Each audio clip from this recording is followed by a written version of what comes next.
Mga ka-Erts, usap-usapan ngayon sa social media ang biglaang paglabas ng isang babae na iniuugnay ngayon kay Edo.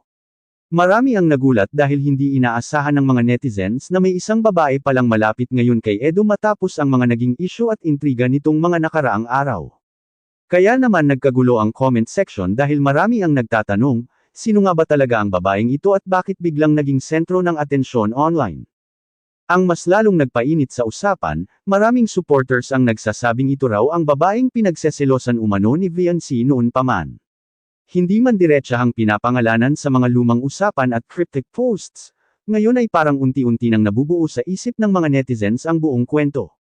Kaya naman trending ngayon sa iba't ibang Facebook pages at reaction channels ang pangalan ni Edo kasama ang misteryosang babae na ito. Sa unang tingin pa lang ng mga netizens, marami agad ang wow, dahil sa simpleng ganda ng babae. Hindi raw trying hard, hindi maarte, at higit sa lahat napakasimple ng aura. Marami pa ang nagsasabi na bukod sa maganda ay napakabait pa raw nito sa personal. May ilang nakakita umano sa kanya noong minsang kasama si Edo sa isang tahimik na lakad at ayon sa kanila, napakarespetado raw nito sa mga tao sa paligid. Hindi raw ito suplada kahit maraming nakakakilala na kay Edo. Kaya naman lalong kinilig ang ilang supporters dahil iba raw ang dating ng babae kumpara sa ibang mga naiuugnay noon kay Edo. Ang iba nga nagsasabi na parang mas tahimik at mas mature daw ito pagdating sa pakikitungo. Isa pa sa pinakanapansin ng mga netizens, hindi raw mukhang pera ang babae. Sa panahon ngayon na maraming issue tungkol sa pera, clout, at kasikatan, marami ang natuwa dahil tila hindi raw interesado ang babae sa fame o exposure.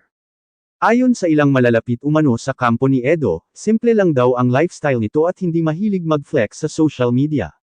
Kaya naman maraming viewers ang nagsasabing baka ito na raw talaga ang babaeng makakapagbigay ng tunay na peace kay Edo matapos ang mga pinagdaanan nito sa love life at online issues. May mga comments pa nga na, mas bagay sila kasi parehong simple, habang ang iba naman ay nagsasabing, ito yung klase ng babae na hindi sakit sa ulo. Pero syempre, hindi rin nawala ang mga haka-haka ng netizens tungkol kay Viancy. Marami ang nagtatanong kung ito nga ba talaga ang dahilan kung bakit tila nagkaroon noon ng selosan at tampuhan. May ilan pang naglabas ng lumang screenshots at videos na sinasabing may mga patama raw noon tungkol sa isang misteryosang babae. Dahil dito, lalong naging mausok ang issue online. Gayunpaman, hanggang ngayon ay wala pa namang kumpirmasyon mula kina Edo at Viancy tungkol sa tunay na estado ng kanilang relasyon o kung ano talaga ang koneksyon ng bagong babae kay Edo. Pero alam naman natin ang mga netizens, mabilis makabuo ng sariling kwento kapag may napapansin silang kakaiba. Sa kabila ng lahat, marami rin ang natuwa para kay Edo dahil nakikita raw nila itong mas tahimik at mas relaxed ngayon. Ayon sa ilang supporters, matagal na raw nilang gustong makitang masaya ulit si Edo lalo na pagkatapos ng mga naging kontrobersya at stress na pinagdaanan nito. Kaya naman ang paglabas ng babaeng ito ay naging malaking usapan dahil tila may bagong chapter na namang bubuksan sa buhay ni Edo. Ang tanong ngayon ng lahat, ito na nga ba ang babaeng tunay na magpapasaya kay Edo? O isa lamang itong simpleng pagkakaibigan na pinalalaki lang ng social media? Mga ka-Erts, isa lang ang sigurado, mas lalong umiinit ang kwento at marami ang nakaabang sa mga susunod na mangyayari. Mga ka-Erts, habang patuloy na pinag-uusapan online ang bagong babae na iniuugnay kay Edo, mas lalo namang damadami ang mga netizens na pumapabor sa babae dahil sa ipinapakita nitong ugali at pagiging simple.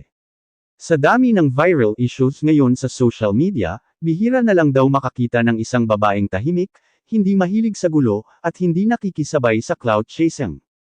Kaya naman maraming supporters ni Edo ang nagsasabing parang ngayon lang nila nakita si Edo na tila kampante at payapa kapag kasama ang babae. May mga netizens pang ang nagsabi na iba raw ang aura ni Edo ngayon kumpara dati dahil mas madalas daw itong ngumiti at mukhang less stress. Kaya tuloy maraming followers ang kinikilig at umaasang sana raw ay tunay na mabuting tao ang bagong babaeng ito sa buhay ni Edo. Habang umiinit ang usapan, may mga lumalabas ding kuro-kuro na posibleng noon pa man ay may kutob na si Viancy tungkol sa babaeng ito. Ayon sa ilang netizens, may mga pagkakataon daw noon na tila nagiging emosyonal si Viancy sa ilang live at posts niya kahit walang direktang sinasabi. Kaya ngayon, marami ang nagdudugtong-dugtong ng mga pangyayari at sinasabing baka ito raw talaga ang dahilan kung bakit nagkaroon ng tensyon dati. Pero sa totoo lang mga ka-erts, hanggang haka-haka pa rin ang lahat dahil walang malinaw na kumpirmasyon mula sa magkabilang kampo. Gayunpaman, hindi na napigilan ng social media ang pagbuo ng sari-sariling The Oras. May Team Edo, may Team VNC, at mayroon ding nagsasabing mas mabuting manahimik muna ang lahat hanggat walang totoong pahayag. Isa rin sa pinakapinuri ng mga netizens ay ang pagiging low-key ng babae. Hindi raw ito kagaya ng ibang biglang nagpaparamdam online para sumikat. Sa halip, mas pinipili raw nitong umiwas sa intriga at tahimik lang sa gilid. Kaya tuloy lalong humanga ang maraming viewers dahil bihira na raw ngayon ang ganoong klaseng babae. Marami pa nga ang nagsasabing kung totoong espesyal ito kay Edo, baka raw mas magandang suportahan na lang kaysa husgahan agad. Ang importante raw ay kung sino ang tunay na nagpapasaya kay Edo at nagbibigay ng katahimikan sa kanya. Dahil aminin man natin o hindi, ilang beses na rin dumaan sa matinding stress at kontrobersya si Edo nitong mga nakaraang buwan. Samantala, marami ring supporters ni VNC ang nagsasabing hindi dapat basta-basta husgahan si VNC dahil hindi rin alam ng publiko ang buong katotohanan. Ayon sa kanila, normal lang naman daw magselos lalo na kung mahal mo ang isang tao. Kaya may ilan ding naaawa kay VNC dahil posibleng nasaktan din ito sa mga nangyayari ngayon online. Pero sa kabila nito, marami pa rin ang umaasang magkakaroon ng maayos na pag-uusap ang lahat para matapos na ang mga isyu at intriga. Dahil sa totoo lang, mas gusto ng maraming supporters na makita silang tahimik at masaya kaysa puro problema at parinigan sa social media. At ngayon mga ka-erts, mas lalong nakaabang ang lahat kung magsasalita ba si Edo tungkol sa tunay na estado ng relasyon nila ng babae.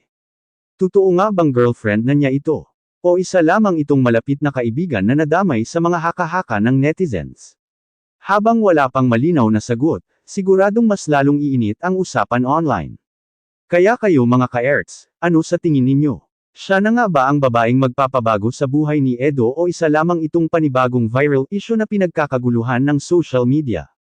Mga ka-erts, sa huli, maraming realizations ang iniwan ng viral na usaping ito tungkol kay Edo at sa babaeng iniuugnay sa kanya ngayon. Totoo man o hindi ang lahat ng haka-haka online, isang bagay ang malinaw sa mga supporters, mukhang masaya si Edo sa mga panahong ito ng kanyang buhay. At para sa maraming nagmamahal at sumusuporta sa kanya, sapat na raw yun para respetuhin kung sino man ang taong pinipili niyang makasama. Dahil sa totoo lang, hindi naman ang social media ang dapat magdikta kung sino ang dapat mahalin ng isang tao. Nasa puso pa rin ni Edo kung sino ang tunay na nagpapasaya, nagpapatahimik, at nagbibigay inspirasyon sa kanya araw-araw. Habang patuloy ang mga opinyon at intriga online, marami ring netizens ang nagsasabing dapat tigilan na ang sobrang panghuhusga sa bagong babae dahil sa ngayon ay wala naman itong ipinapakitang masama. Sa halip, mas marami pang ang nakakapansin sa pagiging simple, mahinhin, at mabait nito. Kaya para sa ilang supporters, kung ito man talaga ang babaeng pinili ni Edo, bakit hindi na lang daw suportahan? Hindi naman daw mahalaga kung sino ang mas sikat, mas maingay online, o mas maraming followers. Ang importante, kung sino ang tunay na nandyan sa panahon ng katahimikan at problema. At ayon sa ilang netizens, mukhang iyon ang nakikita nila ngayon sa bagong babaeng malapit kay Edo. May mga supporters din na nagsasabing baka panahon na raw para hayaan si Edo na maging masaya at mamuhay ng tahimik. Ilang beses na rin daw itong nasangkot sa issues at kontrobersya kaya gusto na lang nilang makita itong payapa at hindi na nadadawat sa gulo. Kaya naman kahit marami pa ring nagtatanong tungkol kay VNC at sa mga lumang issue, may ilan na ring naniniwalang mas mabuting mag-move forward na lang ang lahat. Dahil sa bandang huli, lahat naman ng tao ay may karapatang piliin kung sino ang gusto nilang makasama at mahalin. At ngayon mga ka-erts, tila isang bagong kabanata na naman ang babukas sa buhay ni Edo. Maraming nakaabang kung magsasalita ba siya balang araw tungkol sa tunay na estado nila ng babae. Pero habang wala pang kumpirmasyon, patuloy pa rin ang kilig, usapan, at haka-haka online. Ang importante ngayon para sa maraming supporters, basta kung sino ang pinili ni Edo at kung saan siya tunay na masaya, handa silang respetuhin at suportahan iyon. Dahil minsan, ang tunay na pagmamahal ay hindi sinusukat sa ingay ng social media kundi sa katahimikan at genuine na samahan. Maraming salamat sa inyong panunood mga ka-erts. Huwag kalimutang mag-like, share, at subscribe para updated kayo sa mga latest trending issues, reaction videos, at maiinit na usapan online. Hanggang sa susunod na kwentuhan, mga ka-erts.